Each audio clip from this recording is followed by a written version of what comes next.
Greetings, ladies and gentlemen, and welcome back to the desk of the Trek Collector. Well, yes, it has been an exciting week for us Star Trek fans. After 12 years, Star Trek is finally back to where it belongs. We have episodes. Yes, I'm going to say it's on TV, and some people might argue it's not. But as far as I'm concerned, I have a smart TV. I switch it on and I watch my Star Trek on a TV. But anyway, that's a separate debate. I know most of you guys are sitting on the fence about it. You can't make your mind up. All I say is give it a chance. Let's support the return of Star Trek. Some debates have already started. And if you want to see some interesting facts about the first two episodes of Star Trek Discovery, check out the Nerd Escape podcast with myself and my good friend, the Irish Trekkie. And we tie in some links to some other episodes, which we do think ties in with Discovery and the canon of Star Trek. So check out our reviews and see what you think. But it's very funny that I finally get this, and I was delighted when Ben Robinson put this on his Twitter. It's Deep Space Station K-7 from that wonderful, a fan favourite, Trouble with Tribbles. Plus, it also showed up in another great episode, one of my personal favourites. It is Trials and Tribulations from Deep Space Nine. And I was only laughing with one of my friends, Linda, from Dublin. We were at Star Trek Ireland's 30th anniversary of Star Trek The Next Generation. And we were laughing about in Trials and Tribulations, where all the tribbles fall down on Kirk. And if you watch it every now and again, the odd tribble is still coming down on Kirk. And the way what the guys did in Deep Space Nine, it's Sisko and Jadzia Dax throwing the loose tribbles, which I thought was absolutely funny. And finally, there was an explanation where those loose tribbles were coming from. So a big shout out to Linda and Alan that I met, and to the boys from Star Trek Aaron for a fantastic TNG party night. But yes, okay, this space station is actually very close to where the battle between Starfleet and the Klingons took place. And this is one of my all-time favourite stations. I've always wanted to get this. I'm going to show you this over here. I have a few models. A few model kits that I'm currently working on. It is a kit that I did want to get, but at the moment I'm backlogged. And with all the Discovery going on and doing reviews and stuff like that, my models have been slowly being neglected. So it's great to kind of get this in a box, all painted up and ready to go. So let's start by looking at the magazine. Yes, and this is one of the great things about the Star Trek Official Starship Collection. We get lovely little bits of facts. And again, guys, in case you don't know as well, Ben Robinson has been around for a very long time. He has brought us the Fact Files and other magazines going back for a long time. So this guy knows what he's talking about. So here is the cover. Deep Space Station K-7 Special Issue. Federation Station Operational 2267. Klingon Border Manager Mr. Lore. He was a bit of a... Ugh. Well, at least Kirk put him in his place. No better man. First appeared The Trouble with Tribbles, as I said, and it also reappears then in Trials and Tribulations. Location, K Sector. And facilities, shore leave, storage, industrial replication. So we'll see. Lovely image of the station itself. Brilliant with Chekhov and Scotty, and just one of my favourite scenes. I remember this, calm down, laddie, telling Chekhov just to, calm it down. Don't worry about insulting the captain. It's cool. We're Starfleet. We respond. We've better tolerance than that. Until he calls the Enterprise that should be towing garbage. Kicks off a huge reaction. And Miles O'Brien and Julian Bashir happen to be... Well, it's canon now. They happen to be part of the old fisticuffs. And O'Brien gets given out to who started it. Brilliant. Okay, so we got some lovely... I love this about the Eaglemoss magazines, and I really hope that they continue doing space stations, because I would love to see a designing space stations book from Eaglemoss. So Ben, there you go. There's an idea for you. Be really cool. Father of Trials and Tribbles and K-7. So a little bit in here about K-7, station manager. This is interesting now. Cyrano Jones' ship. I never noticed this, which is very cool. And you know what? It reminds me of Spaceballs. I don't know.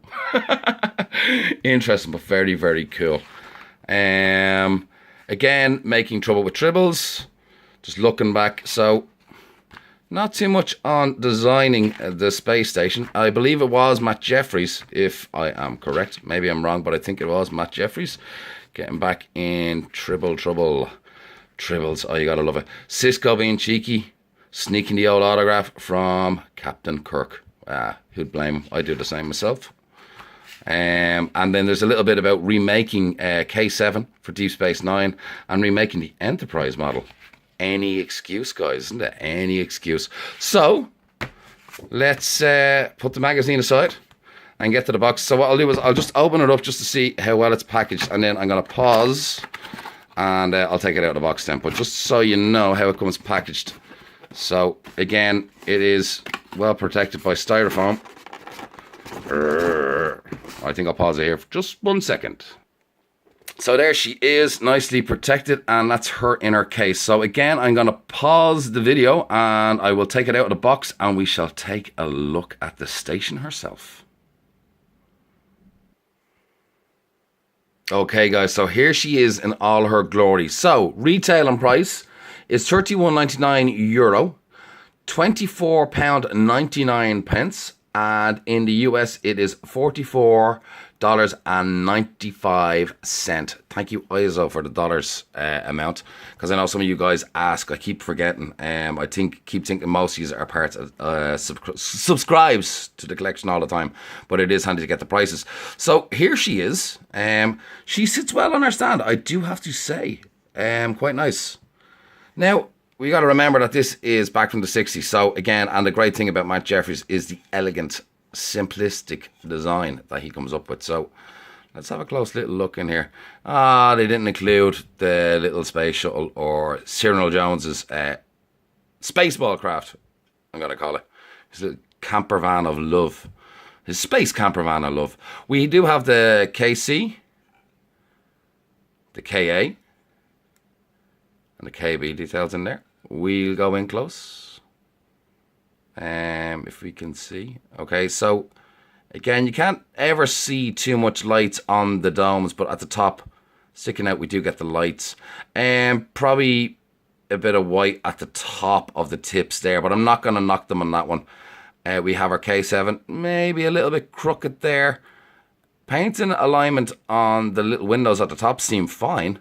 United Federation of Planets. Now, I'm going to say one thing, and I'm going to tell you, I'm a little bit disappointed in myself that the only die cast of this space station is this part here.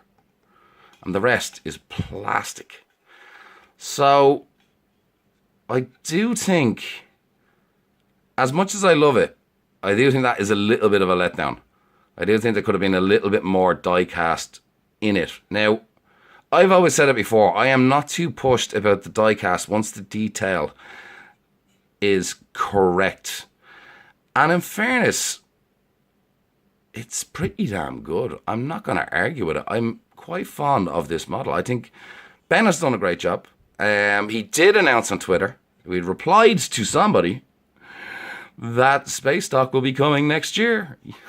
So finally, we will be getting a space dock. And he was blown away by the success of the Titan and the Aventine, even though we all told him that we wanted it and we'd all get it. That like the Titan sold out fairly quick in the UK and it's gone well in the States. So hopefully, Ben, when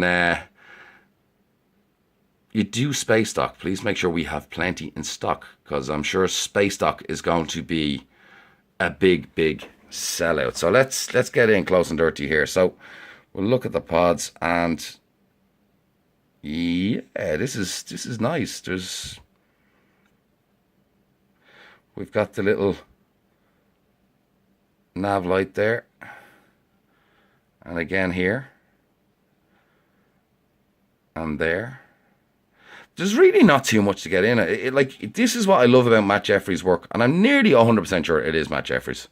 I just probably should have researched that before I started this video. So just had to check my research there on that one, guys, and I am right. It was designed by Matt Jeffries. God, I should stop doubting myself on my Star Trek, shouldn't I? So anyway, overall, I think this is really, really a nice piece. And as I do say, I don't mind the lot of plastic once the value is right and the detail is there. And to be honest, overall, I am very, very happy with this model. It looks really, really nice. Now let's put it with a ship. Oh my God. We have to put it with a ship. Actually, no. We have to put it with 2 ships. Yes, 2 ships. What was I thinking? 1 ship. What was I thinking? Man. Get a D7 in here. And get our good old Connie. And that's just an idea of size and scale for you there, guys. So, overall, I am quite happy. I do love my TOS stuff. I just love Matt Jeffries' designs. I love it. I'm sorry, I'm a sucker for the old stuff. I know you guys are all excited about Titan and Aventine and stuff like that, but no, I am a softie for all the old stuff. So overall, I'm going to give this model a happy score of 9 out of 10. It is quite a simple model. There is nice detail in on it. We could have probably maybe a little bit more paint apps in and along here, but apart from that, look, it's simple. Don't overcomplicate it. It's nice. I'm quite happy with it. Now, what I do want to shout out to you guys is, in case you are not aware of this amazing and fantastic fan group, I have mentioned them before, but if you're a fan of the Eaglemoss collection, go onto Facebook groups and search Eaglemoss Star Trek fan group. It is a great page where everyone that has subscribed or just picks out 1 or 2 items that they want from the collection. So if you're a TOS fan and you buy your K-7 and you want to upload a photograph to Facebook and talk about your K-7 model, this is the best place to go. Great bunch of people, great friends on this page. They do a fantastic job. Great at keeping guys up to date on payment schedules and just what's coming around the corner. So again, that is the Eaglemoss Star Trek fan group, or just actually, sorry, Eaglemoss Star Trek fan group. I'll put a link down below in the comments section below. But yes, I am delighted. I have been itching. I've been looking out my window waiting for the postman for weeks about this model. It's one of my favorites, all-time favorites. I was delighted when I first seen it in Star Trek. I'm an old softie, and I'm looking forward to continue on it. It's the second space station, by the way, out of the collection. Deep Space Nine was the first, K-7 is the second, and Ben did say next year we would be getting space dock. So it'd be nice to see a few more space stations. And again, as I said, the price in euro is £31.99. £24.99 and $44.95 US. I hope you liked the review, guys. Hit subscribe and hit that bell icon for notifications on my reviews, so you just get to know when these reviews crop up. Looking forward to reading your comments and seeing what you guys think. Until the next time, guys, live long and prosper. Slán go fóill, Ihawa, and be good little Trekkies. Take care.